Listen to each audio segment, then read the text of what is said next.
All right. Welcome to Weekly Bible Stories with Pastor Dave, and I'm Pastor Dave. Today, we are doing, these are all posted on Monday, by the way, weekly on Monday.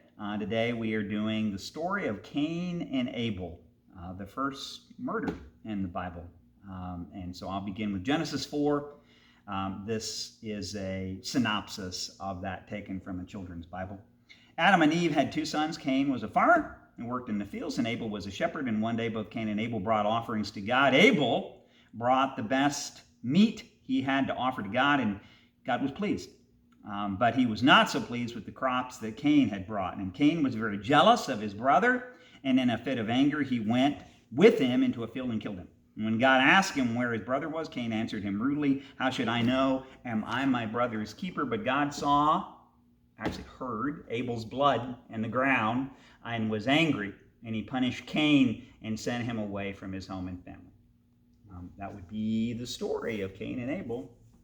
Pastor, what does this story tell us about how brothers and sisters are supposed to treat each other? Yeah, it occurs to me that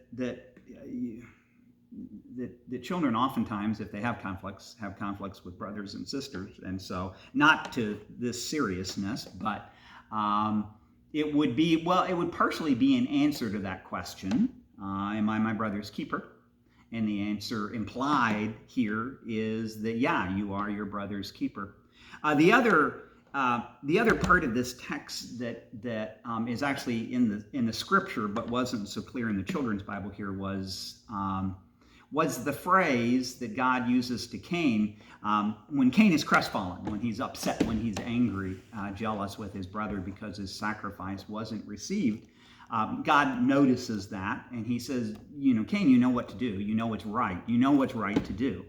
But if you don't, then sin is at your door like a predator, and it's waiting for you. I always like that phrase that sin is like a predator that is after us. Like a dog crouched at the door ready to bite us or something. And so what I think Cain was supposed to do was bring a right offering to God. Again, that's not entirely implied in the text, but there seems to be a pattern in the Bible that God receives blood sacrifice, meat sacrifices, but not so much grain sacrifices. Why is that? And you could argue that it's a kind of a foreshadowing of Jesus and his sacrifice on the cross. But whatever the case, I suppose the intent there is, why is it that we're jealous? I mean, if we're going to learn something, what makes us jealous? And what makes us jealous oftentimes is that somebody else is the favorite child, and I'm not, for whatever reasons. And that is always kind of the big word I would use is a construction. But that's something that we come up with. It's not something that's always there.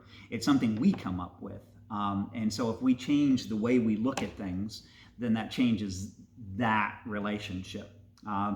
What Cain felt was that God loved Abel more, which is what we all feel when we're jealous of somebody. But that isn't true of God, that I love Abel more. He didn't.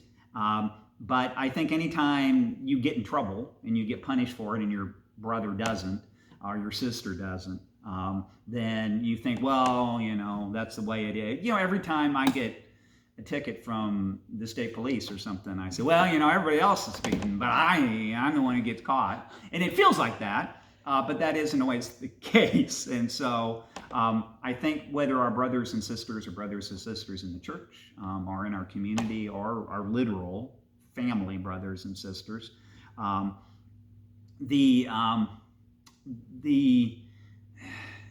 realization that when you begin to be jealous of someone, that initial step towards jealousy or envy is always a losing proposition. The very first time, if you give place to that, you're going to lose. Even if you win, you lose. In that sense, I suppose Cain won.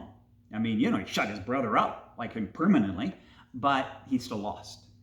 And that's true for us, that even if we win, If we're in a jealous contest, we lose. And that would be the point of this story. Thanks, Pastor.